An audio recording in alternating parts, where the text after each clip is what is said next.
communication yet from FBI on arrest of Abba Kyari, Nigeria's Attorney General's office. The Office of the Attorney General of the Federation and Minister of Justice has stated that it has not received any official communication on the arrest warrant issued against Deputy Commissioner of Police Abba Kyari by the Federal Bureau of Investigation in the United States over the corpse indictment in a $1.1 million cyber fraud involving a suspect, Abbas Ramon, aka Hush Puppy. The AGF, Abubakar Malami SAN's aide, Umar Gwandu, disclosed this during an interview with Punch. There is no official communication to that effect, he said.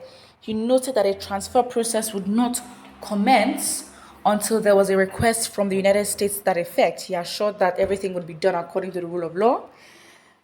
He said everything will be done according to the rule of law and based on the dictates of the extant provisions of the law. Human rights lawyer Michael Zakome had earlier urged the US to write the Nigerian government through the AGF office seeking the transfer of Kyari, which they actually already did, and they did it twice. Before then, the IGP of police then said there was going to be an internal review of the allegations. So I don't know where they're getting this from.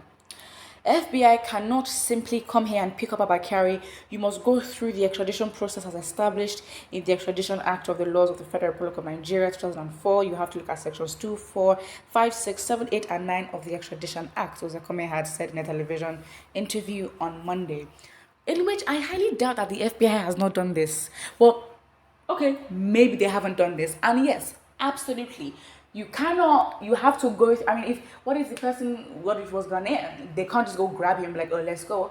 You're going to have to go through the legal process because legally, the person you're trying to extradite also needs to have a defense and also needs to have legal backing as well to even go into that kind of a situation where they're being accused and they have to defend themselves. That totally makes sense.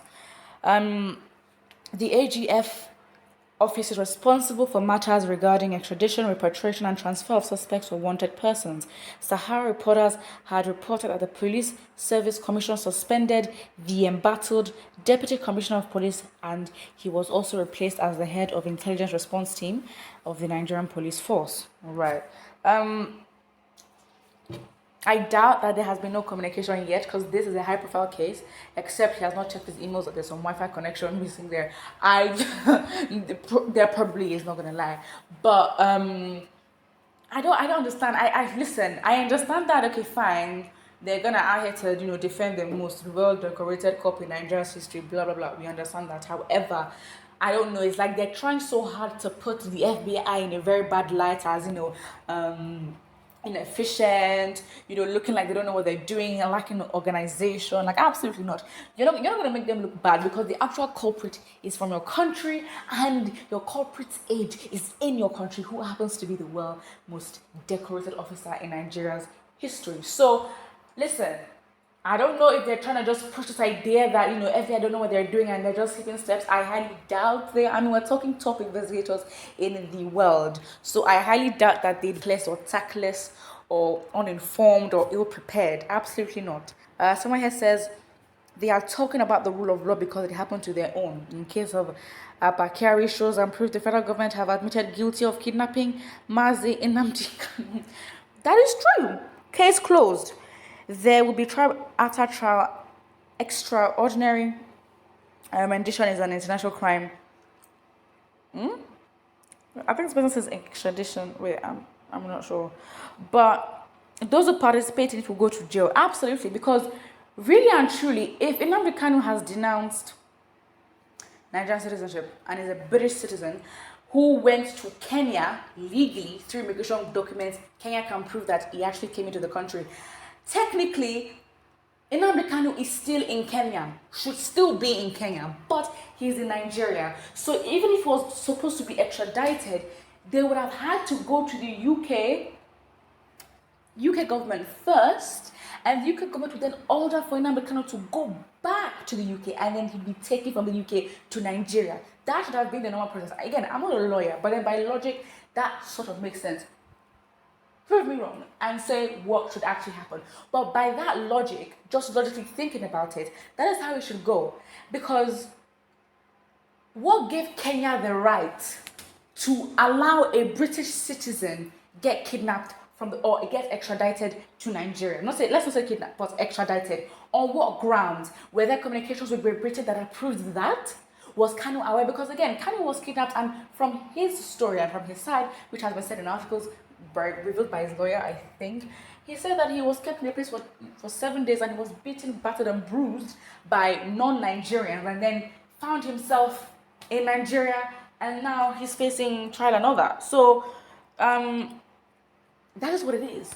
So then this just shows that if they understand and they know that there are processes and there are ways for you to extradite somebody, this, and they know that, then we as Nigerians have to ask proof that you properly followed the process of extraditing Kano back to Nigeria. And now they will start shaking like leaves, and then everything will fall and they will be running helter-skelter. Somebody here says, my only joy about me being a Nigerian is that I'm a northerner. It is an honor and a privilege, but you didn't choose to be, so what if you were a northerner? How do northerners feel? That is very, very rude. But understanding how things work in the country, again, this is very much fairy tale. Like, obviously you can only have conversations like this when you have eaten and you're belly full, but really and truly, that is very much prejudice. That's tribalistic, that's prejudice, and that is just not fair. Because really and truly, if you saw a Fulani person in a bank working, looking good for himself and all that, would you then stereotype him as someone who doesn't know what he's doing? You wouldn't. So let's not pretend like as if it's a whole big thing like that, or there's a complex like that, because that's just not it. Because it's true, if you see a family person who's in a much better position than you, who has a bigger house, better family, better everything than you, and seems to be educated, you would not disrespect him just because he's from Northern Iran, would you? Would you do that? You would not do that. So that's just like what it is. Somebody here says FBI is ahead of Nigeria. Just hand over the criminals to them before they kidnap him. Listen, they could probably just be like, bandits have taken Abba Kyari, we can't find him. You say lie. They might probably do that. And really and truly, they want to defend their own, and it makes them look guilty. Absolutely. But again, it's not the American government. They will find him. It's okay. If they want to elongate the process, don't worry. The FBI is still there. Hush Puppy literally mentioned his name. It wasn't like I said they investigated and then they found. No, Hush Puppy said this was my person that was involved in this specific deal. So I don't think you can get out of it. And yeah, that is what it is. So put what you think about this in the comment section below, and do not forget to like and subscribe.